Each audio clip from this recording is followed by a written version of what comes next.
The China thing, the problem is compounding, and I'll just tell you where I'm worried right now, where the problem is compounding. So you mentioned like the sort of iPhone assembly, and that's a big deal. But basically, there's three industries that sort of follow phones that are kicking in right now. So one is drones. And it's sort of in a bizarre turn of events, the Chinese basically own the global drone market, all basically the consumer drones, all the cheap drones, which, by the way, numerically then are the drones that all the militaries also use in overwhelming numbers. And something over 90% of all drones used by the U.S. military are made in China.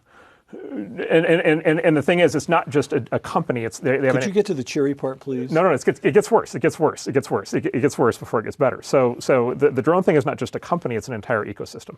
So it's all of the componentry. We have a drone company that's been trying to compete with the Chinese company. Mm-hmm. Number one, the Biden FAA has been trying to kill us this entire time. It's trying to do all kinds of things to make sure that American drone companies can't succeed as part of their war on tech.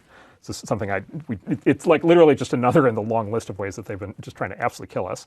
But two is China has figured this out. And so the U.S. has been sanctioning AI chips going to China. China is now they sanction our drone company for the battery. Because the battery's made in China, right? And so they have like significant leverage, not just for the drones, but for the entire supply chain. They have cards to play. They have cards to play. By the way, the drone supply chain is very analogous to the car supply chain. It's a lot of the same kinds. A self-driving electric car is very similar to a drone, or for that matter, to an iPhone. It's an electrical mechanical device, mm-hmm. but it's a lot of the same kind of battery technology, chip technology, sensor technology. So they now have they now have their version of what the Germans used to have, which is the sort of the thousands of mid-market companies that make all the parts that go into a car. But the German ecosystem is still making them for old internal combustion cars. The Chinese ecosystem is making them for electric cars and self-driving cars. And of course, that means the new Chinese cars that are coming out are really good, and they have a giant advantage on cost. And they are starting to bring to market cars that are equivalent in quality to Western cars at a third or a fourth the price. So that's coming. And then the big one that follows phones, drones, and cars logically is robots. And so we are on the verge of the actual robotics revolution that we've all seen in science fiction, read in science fiction stories forever. And the Chinese are ahead of us there? Oh, 100%. Now we have the leading, but this is important. We have the leading software, like we have the leading R&D. Like we have the smartest. I'm convinced we have like the smartest robotics AI people. We have a bunch of companies. We still have the best people. We have the best people specifically for the design of the systems, but we don't have anything resembling the manufacturing capability at all, including, and again, it's not just whether a company can build a robot, it's whether you have the thousands of companies that make all the components that go into robots. An example, you've seen these videos of the Boston Dynamics robot dog. Yes. And you can, they're not a very aggressive company going to market. Those are like $50,000 products, and you can go buy one. China has an equivalent product that, by the way, looks extremely similar and behaves extremely similar, and has among its capabilities, it can climb stairs, it can do backflips, it can stand on its hind legs, it can climb, and descend inclines. You can put wheels on it. It can shoot at like 30 miles an hour. It can lock the wheels and climb stairs with the wheels on.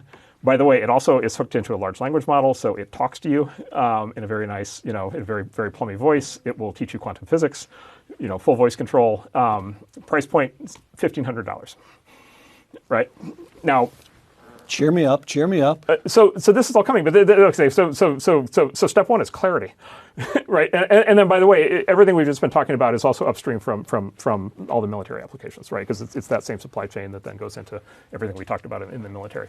And so, like I just say, this is like a very fundamental thing that we have to confront. And having this very fragmented approach where we on Tuesdays hate the domestic American technology industry and are trying to kill it, and on Thursdays think we're going to somehow develop some sort of competitive response to China on cars or on weapons in the future.